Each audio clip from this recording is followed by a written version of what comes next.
Ladies and gentlemen, I am with Mr. Diamond, a meritorious graduate of the University of Johannesburg. So, if you are interested in studying somatology, we are going to talk about somatology. Mr. Diamond is going to tell us more about somatology. Please don't forget to like, subscribe, and of course, share this video with your friends. Mr. Diamond, how are you? I'm great, thanks. How are you, man? I am very well, thank you. So, before we talk about everything, I just want to know what is somatology? Do you mind me holding this? Of course. So somatology, Let's call it a little bit. it's the holistic study of the human body. Mhm. That's the general description, but obviously not everybody knows what that means. So what that means is that we try to heal the body from inside out, number one, and from top to bottom. So you pretty much dealing with everything. So that means you're dealing with the brain. So we study mainly social psychology. It doesn't go very deep into psychology in terms of that, but you need to know how people behave in a group, individually, and all of that. And then you need to also understand the physiology and the anatomy. So you need to learn the muscles, the bones, and obviously your digestive system, pretty much everything about the physical human being that you're seeing right now. And you need to also learn things like your movement. So we get biotics in it. You need to learn about nutrition because you are what you eat. So you need to also know a bit about that. And then there's elements of meditation in it. There's elements of spirituality in it. So that's why we say holistically, because as a human being, you exist on different levels. You're not just so you need to learn a bit about the spirit, the mind I've mentioned, the body I've mentioned. So yeah, so that's in rough what somatology is all about. So everything that entails the human being. Right. So, what inspired you to study somatology? Oh, inspiration. I'm not gonna lie. I would say that somatology chose me as opposed to me Okay. having chosen it because my career choices were quite a lot. Growing up, I always thought I would do civil engineering because I grew up very close with my grandfather. May his soul rest in peace. And so he was in the civil and the built environment, and I would go to his projects, and I liked it. I loved it, and I thought, yeah, this is what I want to do. And then growing up, I have asthma problems, so I couldn't really pursue that because of it's a dusty environment. And so from that, I thought to myself, okay, maybe let me pursue something a bit more clean, a bit more out of the dust, so that for my health as well. And then I thought to myself, I'm gonna do a BSc in botany. So I was actually on the queue for registration in Univen. What happened? In Univen, and I just got an allergic reaction. Funny enough, I think God has very weird ways of communicating with us. So I got an allergic reaction, and then I found out that it's from pollen because it was during those seasons. And then I'm about to study botany, and I just got a pollen reaction. I thought to myself, nah, it's not gonna happen. I went through my emails. Right then there, I found that I've been accepted for somatology at the University of Johannesburg. I'm at Univen. I went back home, I packed my bags, I drove back to Joburg. Mind you, I studied my high school, I did it in Joburg. So I thought I'm going to move back home. And yeah. So here I was studying somatology, but I loved it because also when I read about it, it was also focusing on the skin treatment. And growing up, I had a big problem with acne. So I thought, okay, maybe this is the moment for me to clear that out of my space. And I want to study this. I want to study this. And then, yeah, I went fully in. So, how is the transition? Let me just say, how was the transition? Because you said that you went to what is this, high school in Joburg, right? Yes. Okay. So you basically grew up there, right?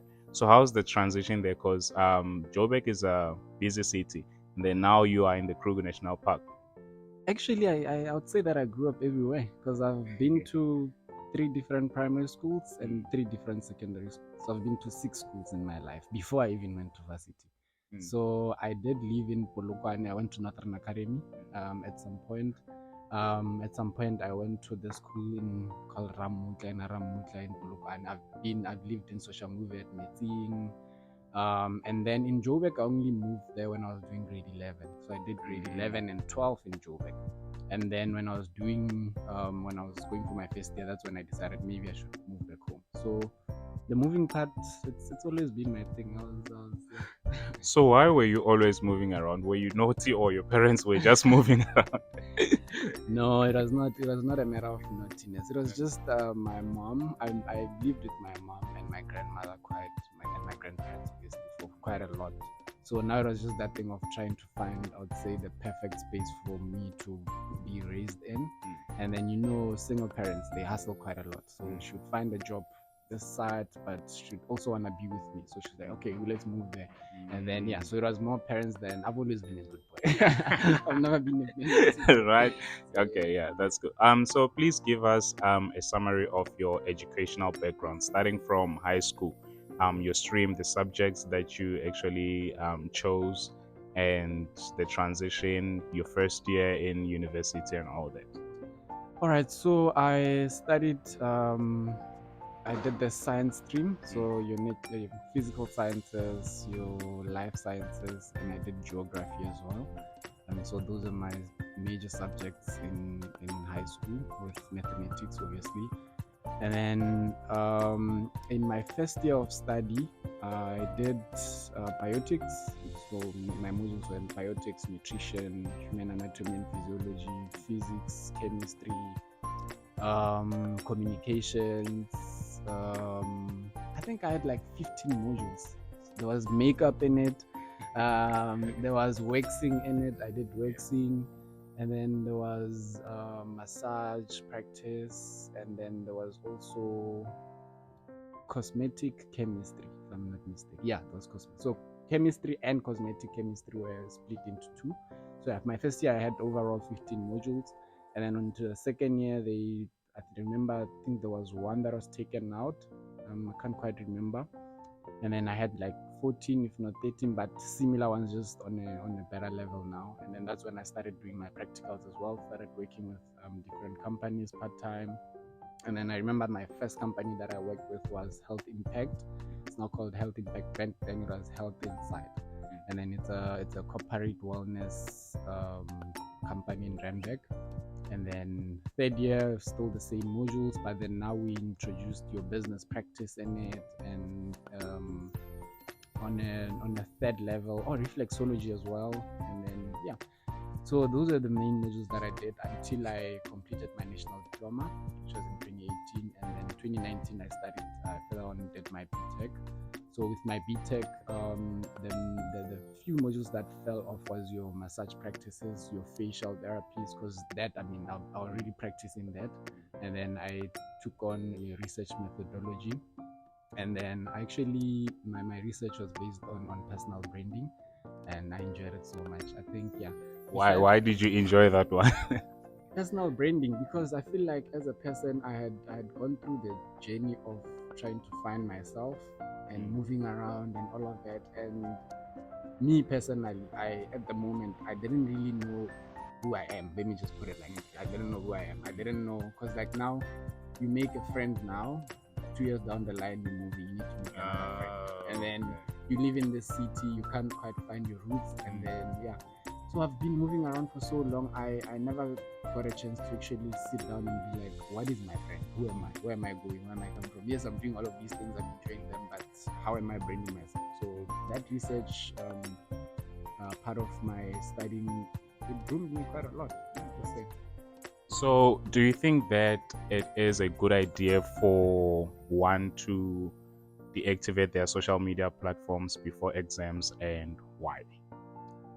I would say that is a good idea, yes, because social media requires a lot of discipline, number one. And the human brain works in a very funny way. The Please human tell us more about that.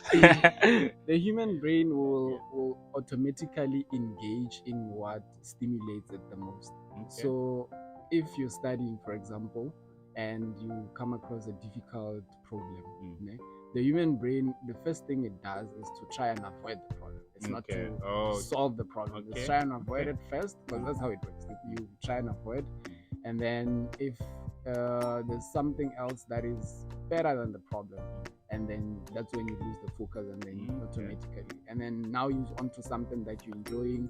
By the time you check the time, it's been an hour. You've been on social media for over an hour. Procrastination. Procrastination, basically. So being able to just lock yourself away from social media, from everything that can be a distraction actually, and just I'd say go on a soldier mode. Be a soldier for that moment. Be disciplined enough to say, you know what, everything else I'm looking away. I'm focused on this. But also one thing very important, don't just lock yourself in. Give yourself those breaks. I think what a lot of people don't understand is that the brain also has a very short concentration span for a lot of people, and that's influenced by a lot of things. Now even the food we eat, even our diet, exercise, and all of that. So some people can concentrate for like 30 minutes, some people 15 minutes, some 20 minutes. So immediately when you feel like, you know what, I'm losing concentration, break it. And then go out, take a walk. Don't go to your phone. Don't go to your phone. Don't go to social media. Just go out. Just go out, fresh air, drink water.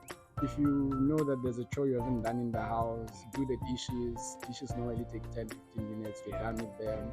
Sweep your room, pack your laundry, do something different, and then go back to study.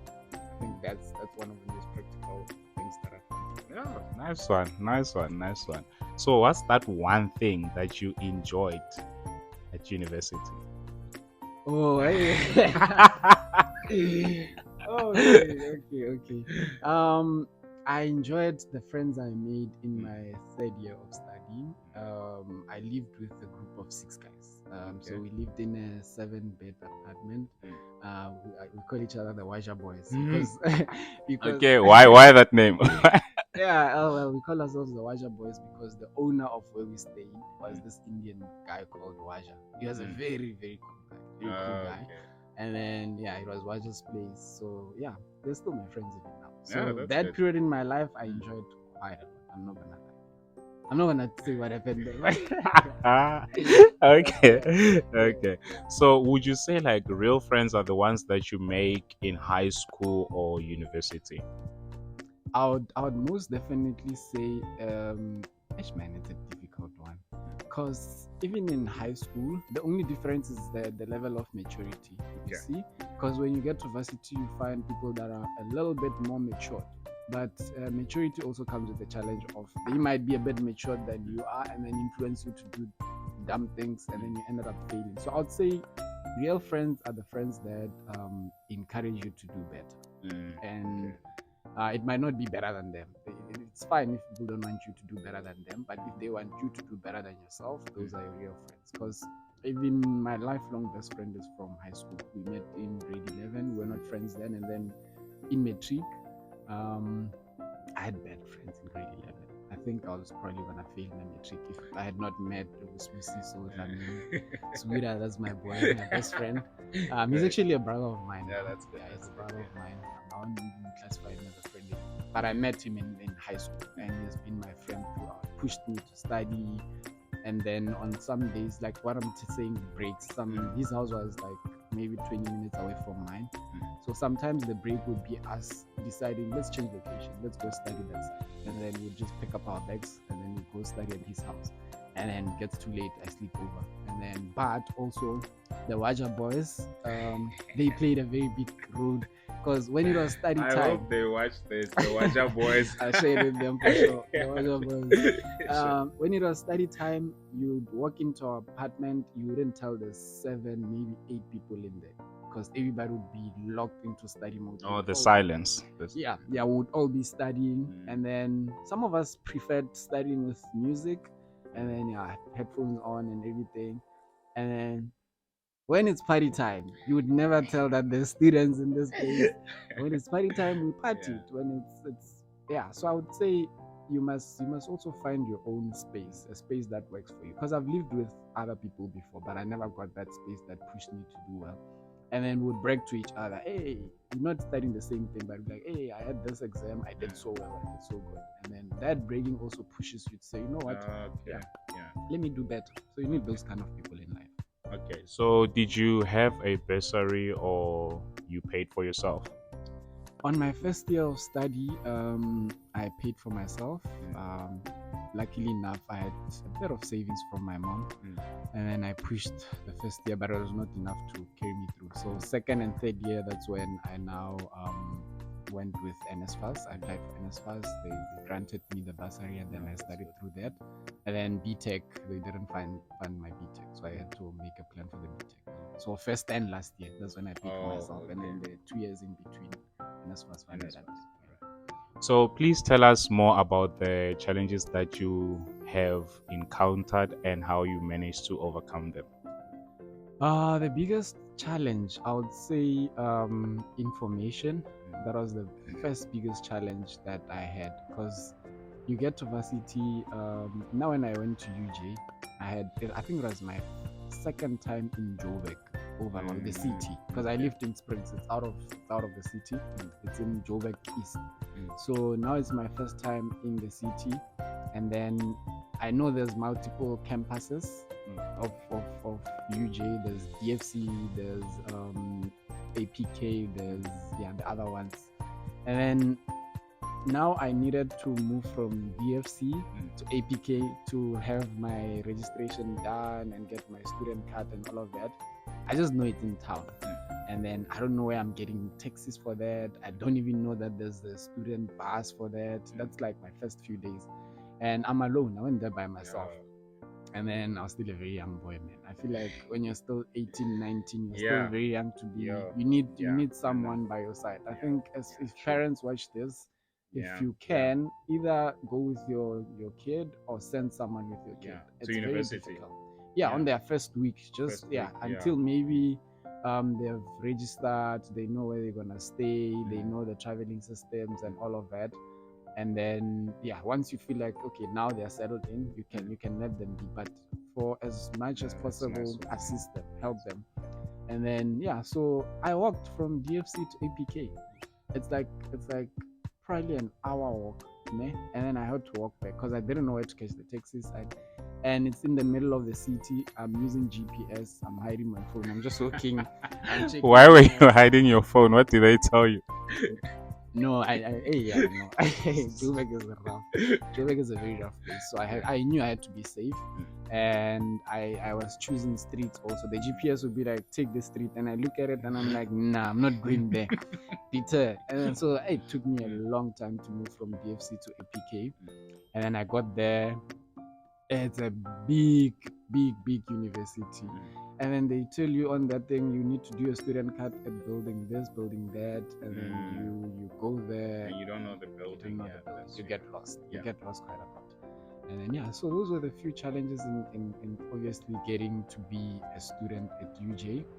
And then now I think the other big problem was now having to sort of like break through the modules, because now you're no longer doing 7 subjects, you're doing 15 modules, and it's in 1 year. So it's like double plus one of what you used to. So now you need to manage your time. You need to understand there's the social life outside of that, there's this, there's that. So time management more than anything, I would say, was also a bit of a challenge. So you said something about studying. So you said when you were studying with your boys, you would like have complete silence. So what are the study tips that you'd share with everyone? Study tips overall, I think it depends on person to person, because there's people that go to class and then they grasp everything from class, they make notes, they do that, and then when they go back home, they just revise and they get it right. And then there's people that need it to be hammered into them. and so it might be crazy, but now what worked for me was to record lessons. I would record lessons because now I learn best when I'm listening than when I'm reading and writing. So you go there with your phone, record, and then listen later.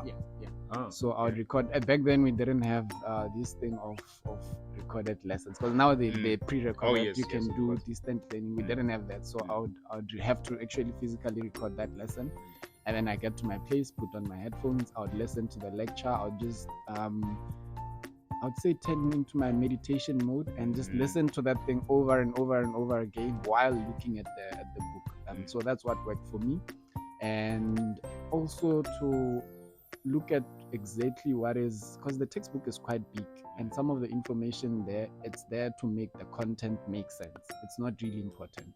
So I would say notes, that's when they come in handy to say, okay, where am I scoring my most points? Because the whole idea of an examination is to score points, is to score marks. So you need to be aware of where can you score the most marks and where can you score them the easiest, and then take those first. So if you can tackle that, then you know, okay, here, this is where I can get maybe 20% of my exam. Master that, take it out of the way. So you know that this I know for a fact. Even if you wake me up in my sleep, I know it first. So I used to make it 40% because that was a target for a pass. I'd make sure that 40% of this I know it by heart. I know 100% by heart. I know this. And then everything else I'm studying afterwards. And then so that thing of breaking, I'd say breaking down the syllabus or breaking down the paper, that also works for me. Oh, that's good. That's a nice one, man. So, is there a time where you felt like, you know what, I want to quit, I want to leave everything and go home, I need a break, or maybe I'm done with this, I don't want to do this anymore? I wouldn't say, because personally I'm not a quitter. So I feel like the way I was raised, I had no choice. I had no You choice. had to So do I it. wouldn't. Yeah, I had to do it. I had to make sure that I push it all the way through. But obviously, there's always gonna be challenges. I can put it like that. There's always gonna be challenges. Um, I remember in my study, I think there were three, maybe four students that committed suicide. Oh, At the University of Wits, of which I had my girlfriend back then. Was studying. okay, okay. I was studying at Wits, so I would spend more time at Wits than at UJ because they had better facilities. They had a very good library. They had a dining hall in which you could get meal tickets. I'd go there, have some. Oh, so even though you were studying at the University of Johannesburg, they would allow you to go to Witwatersrand to study. Oh, okay. Yeah, Okay. they would allow that. And then they had Van Skeek bookshop then, and that's where I would get like some of my study material and all of that. Yes, that's actually another very important thing. You're not locked into UJ. So a lot of people forget that outside of UJ, there's the whole of Johannesburg. You can get your resources anywhere that you want. So I remember there's this building called the Science Stadium. I just love that environment, the Science Stadium, and then I would study there actually most of the time. Unless if it's in the evening, then I need to be on campus, obviously. So I think most of it all, it's just, man, find your feet and stay alive. Stay alive, don't die. What do you mean stay alive? How do you stay alive? How does one stay alive? How does one stay alive? Remind yourself why you started, number one. And then after reminding yourself why you started, always know that feelings and emotions are temporary. Yeah. So what that means is that you are happy now, you're not gonna be happy forever. You are sad now, you're not gonna be sad forever. You feel heartbroken now, you're not gonna be heartbroken forever. You are demotivated now, but you're gonna find motivation whether you like it or not. So you just need to remind yourself of that. And like we were talking about the brain, it will remind you of the things you need to forget and make you forget the things you need to remind. So you just need to be smart about yourself. Yeah, outsmart yourself. Outsmart yourself. Okay. No, that's good. So, what can you say to somebody who wants to study somatology? What's your advice? My advice, if you want to study somatology, do a lot of research and visit somatology related workspaces so you understand exactly what you're getting yourself into. Because Sorry. What are these workplaces? so go to your spas, go to your aesthetic clinics, go to your nail salons,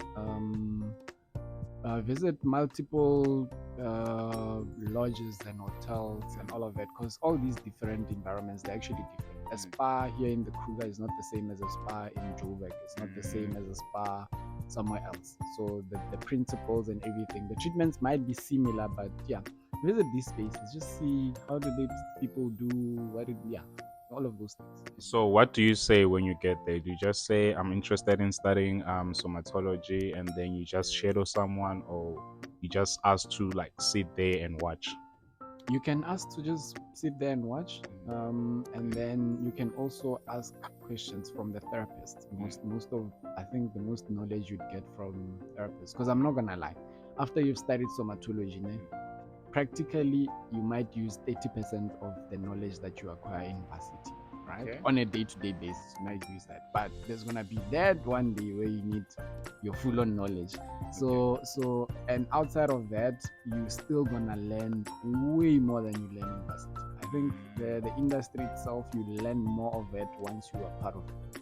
In varsity, yes, you learn the principles, you learn the basics, you learn this, you learn that, but you're not yet interacting with human beings. You see, so once you start interacting with human beings, you are told that you need to file your nails at this angle. That person's like, no, I want you to file it like this, because we're dealing with human beings. So now you need to learn all of these things. Yeah. So the only way to learn it is to be directly involved in the industry and know these people.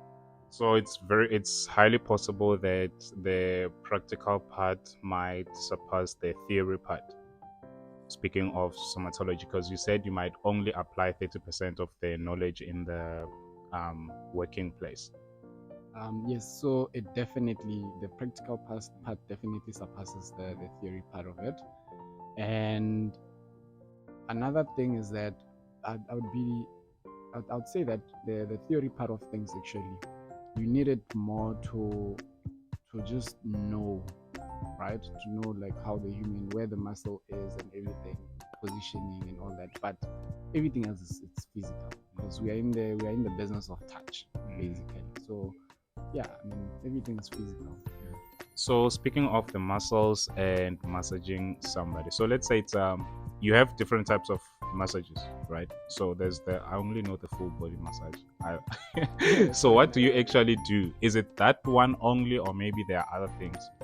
There's a lot of massages. So with massages, let me categorize it in terms of number one, the implements we use, and number two, the setting that we use for that massage, and the the targeted areas or the results that you want to get.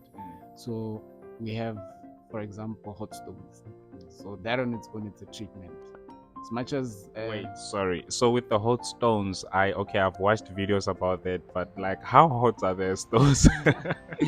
no, they're not too hot. For the fact that the therapist, they can be very hot, but the therapist, you're trained to know the temperature and use certain techniques to cool it down, and because you're holding it in your own hands as a therapist. So if you can't hold those stones for 3 seconds, then they're too hot. So you need to cool them down. And then when you put it on the skin, also the movement, how rapid you move them, because if you put them and you leave them there, they're going to bend the clamp. So you need to move them. So the quicker you move them, the less contact time they have with the skin. And then so if you feel like they're too hot, you just need to move them a bit faster. And then if they're cooling down, that's when then you slow down. So you stimulate the body, and then as the time goes, now you slow it down bit by bit, and then that's when the body would absorb the heat and everything. And so you'd get your bamboo massage, which we use sticks. You'd get your rungu massage, you'd get your guasha massage, you'd get your Thai massage, you get your sports massage, you get deep tissue. There's a lot of them. There's a lot of options. And then that's just outside of using, before you even go into the machines, because there's also massaging machines and all of that. Your galvanic, where it uses current, and then you just use patches for the skin to stimulate the muscles. So there's a lot of options.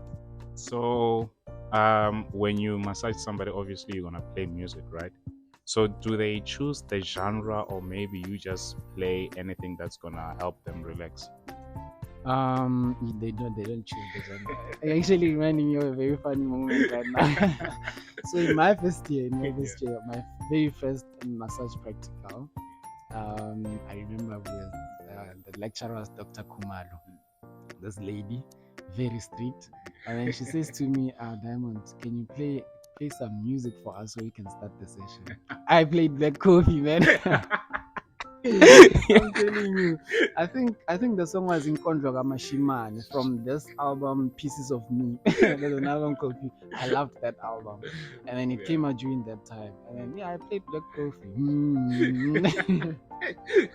So what happened?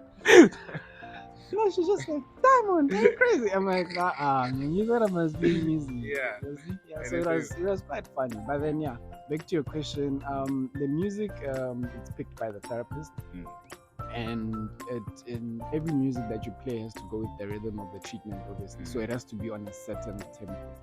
So I wouldn't say it's genres, but it's different instruments.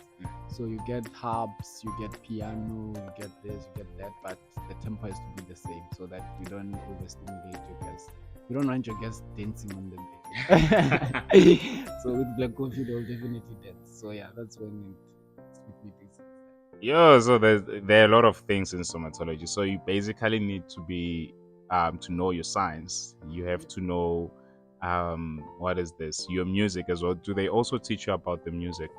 They do, because another thing also, like I said about social psychology, when you get to know your client, you know that this client would prefer just water or nature sounds, right? Mhm. And then you know that this guest loves the piano, so you play them the piano, loves the harp, loves this. So you get to actually. That's why I love return guests more than guests that just come and leave, because you never Oh, get okay. enough So time you to know study them. your guests. Yeah, Okay. so you need to study them, know them, and then yeah, so you do learn a bit about them. Oh, okay. So let's say I've booked, right? And then you massage me for like an hour. So what happens when I sleep? Because obviously when you massage somebody for an hour, they're gonna sleep. Do you let them sleep? Or maybe after an hour because the session is done, you have to wake them up. That's the whole intention. We need you to sleep, Oh, okay. because, like I said, we are treating the whole body. So in the process of me massaging your muscles, I'm also working on your nervous system, and there's what we call the sympathetic and the parasympathetic nervous system. So I'm a big fan of science. So when you say all these things, I'm impressed. yeah, so Yeah. some of the people come here with one part overstimulated and then the other part understimulated. So you need to find balance. And we all know that the body and the brain only restores balance when it's sleeping. So that moment when you get them into deep sleep, you can actually give them 8 hours worth of sleep during that 1 hour Okay. if you're doing it Okay. right. Yeah, Okay. you Okay. definitely. Okay. It's I been hear you. scientifically I hear proven you. that yeah. So that's what we want. You come here, you sleep. Some guests fart, you let out the gas, and then that's how I know. And then Also what do that you do? What do you do? Like cover your nose? no, you just continue working. You just continue. So that's why some therapists prefer to work with masks. So if you see a Okay. therapist out there, guys, wearing a mask, Just know. they don't have COVID. They're just trying to Yeah. stay safe. And then Okay. yeah, but then most of us, we know this thing. It's nature. And then you get there, you do the treatment. Some guests come there bloated, and then they get out of the bed. They're like, "Oh my, I feel so much better. What happened? You were fighting the whole time." You were fighting the whole time. So Yeah. yeah, but it's nice. It's what Okay. we do. Oh. All right, that was beautiful, man. Thank you so much. We are done. Yeah. Well, Yeah. it's a pleasure, man. All right. All Thanks. right.